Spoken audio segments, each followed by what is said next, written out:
Well, good morning. Today we're in James chapter 1 and in verse 19 and 20.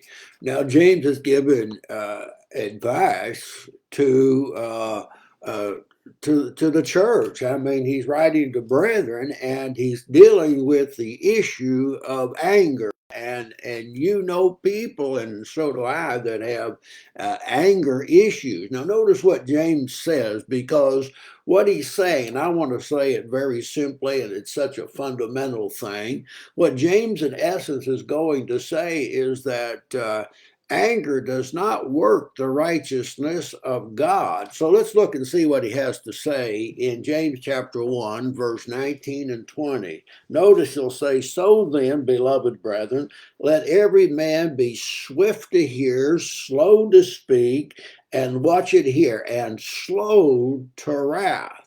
You got to understand something.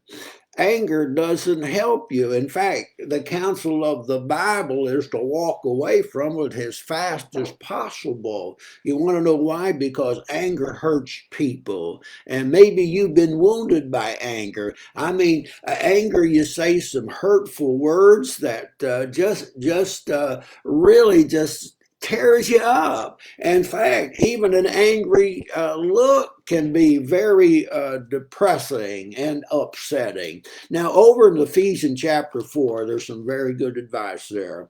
In Ephesians chapter 4, he says in about verse number, what is it, number 26, "Be angry and sin not." Now, what's he really saying here? Don't let the sun go down on your wrath.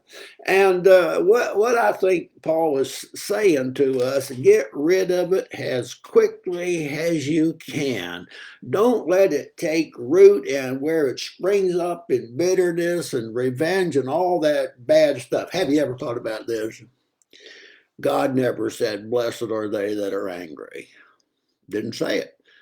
And when you look at the fruit of the Spirit in Galatians, in 5, it's not on the list.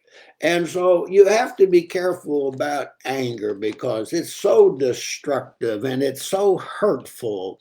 And I've always said this: when you're angry, you'll say the words that you'll deeply regret. So let's be careful about anger.